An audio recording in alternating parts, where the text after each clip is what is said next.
Mr. President, Excellencies, distinguished members of the General Assembly, Namaste from Bharat. Hello दोस्तों, स्वागत है आपको हमारे यूट्यूब चैनल पर। तो आज हम बात करने वाले हैं भारत के विदेश मंत्री एस जयशंकर के बारे में, जिन्होंने भारत की विदेश नीतियों को काफ़ी ऊंचाइयों पर पहुंचा दिया है। तो आइए बात करते हैं एस जयशंकर का जीवन परिचय। एस जयशंकर, जिनका पूरा नाम सुब्रमण्यम जयशंकर है, आज की तारीख में वो भारत के विदेश मंत्री के रूप में कार्यरत है।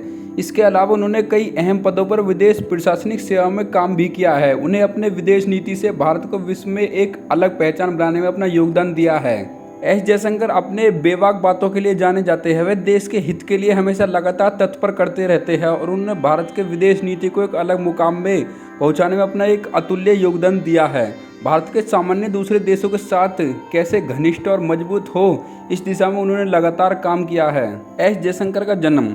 सुब्रमण्यम जयशंकर का जन्म 9 जनवरी 1955 को हुआ था। सुब्रमण्यम जयशंकर एक ब्राह्मण परिवार से संबंध रखते हैं। उनके पिता का नाम सुब्रमण्यम है, जो एक भारतीय राजनीतिक मामलों के विश्लेषक है, एक प्रसिद्ध पत्रकार और एक सिविल सेवक थे।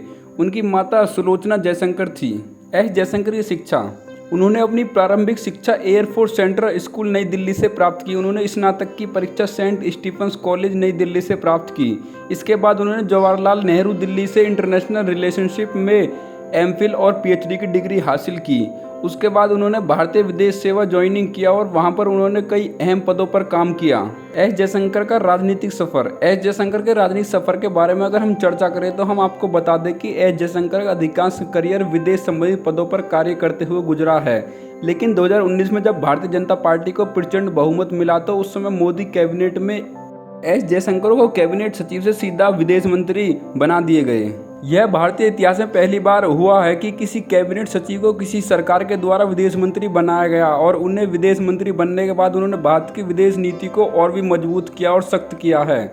जिसका परिणाम आया हुआ है कि आज की तारीख में भारत दुनिया में एक मजबूत देश के रूप में जाना जाता है, जिसकी विदेश नीति का डंका पूरे दुनिया में सुनाई पड़ रहा है। इसलिए हम कह सकते हैं कि एस जयशंकर का राजनीतिक करियर 2019 में शुरू हुआ, जो अब तक जारी है और आने वाले समय में भी जारी रहेगा, क्योंकि इस बात के संकेत सरकार की तरफ से भी दिए गए हैं। विदेश मंत्री के तौर पर जयशंकर जिस प्रकार काम कर रहे हैं, शायद ही कोई विदेश मंत्री आज तक भारत में कर पाया होगा। एस जयशंकर की उपलब्धियां। एस जयशंकर के जीवन की उपलब्धियों के बारे में बात करें तो उनकी सबसे बड़ी उपलब्धि है कि उन्होंने विदेश नीति में भारत को बहुत ज़्यादा मजबूत और सशक्त किया है। आज की तारीख में भारत दुनिया में अपनी विदेश नीति से बड़े बड़े देशों की घेराबंदी कर रहा है और साथ में भारत अपने हित में फैसला ले रहा है।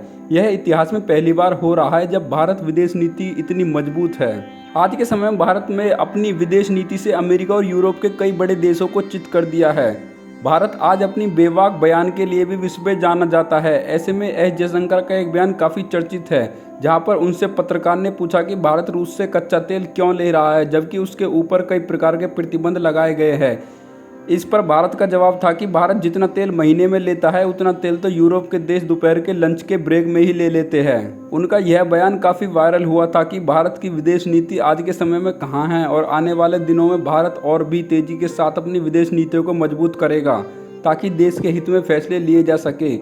इसके अलावा भी उन्होंने अपने जीवन में कई उपलब्धियां हासिल की है। एस जयशंकर की नेटवर्थ। एस जयशंकर के कुल संपत्ति के बारे में अगर हम बात करें तो उनकी कुल संपत्ति 15,82,54,942 रुपये की संपत्ति है। इस बात की जानकारी उन्होंने राज्यसभा चुनाव नामांकन के समय चुनाव आयोग को दी थी। तो दोस्तों, आपको एस जयशंकर की बायोग्राफी कैसी लगे? अगर बायोग्राफी अच्छी लगे तो वीडियो को लाइक करना, चैनल पर नए हो चैनल को सब्सक्राइब जरूर करना। धन्यवाद।